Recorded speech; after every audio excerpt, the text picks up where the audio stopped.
my name's Emily. I'm Jacob's mum.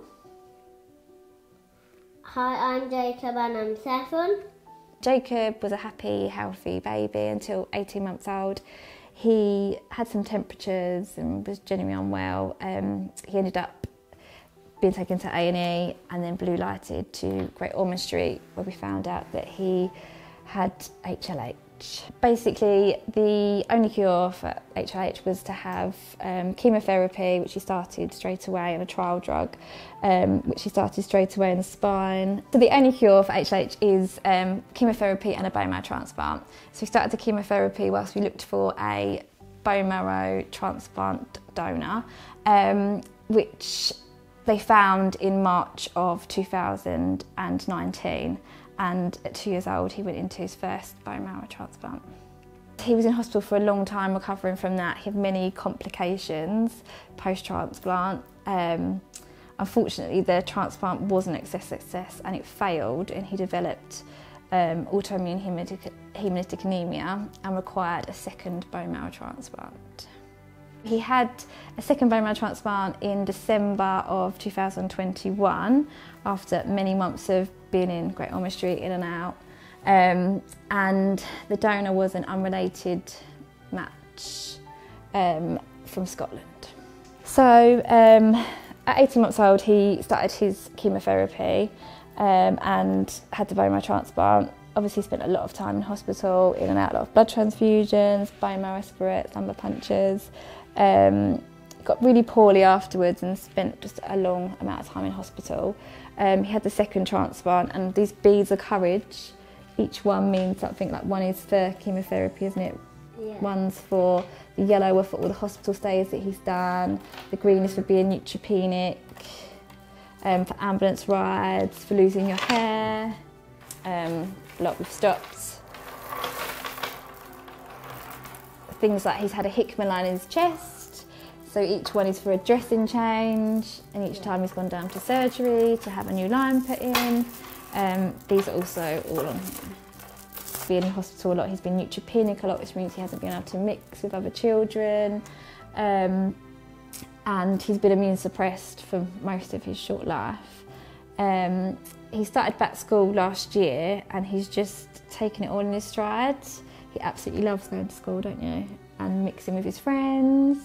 And I mean, to have been through 2 bone marrow transplants under the age of 5, spent that amount of time in hospital and isolation, he's always happy, aren't you?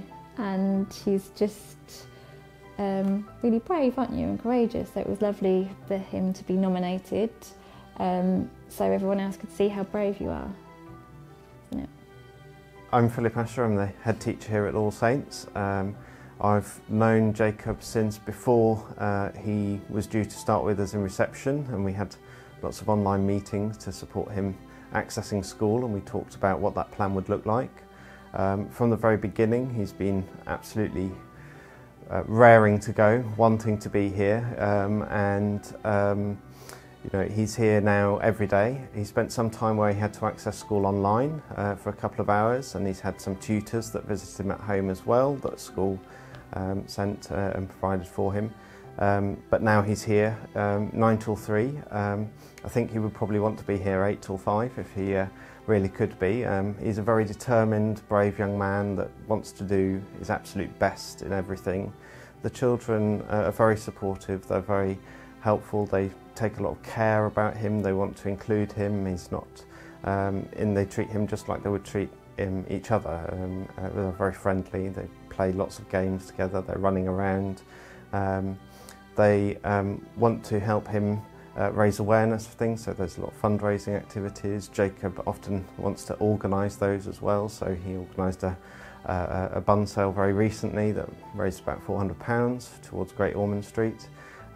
He had his friends from the class helping out, so they were selling their wares and selling their cakes, making sure nobody walked past without buying one.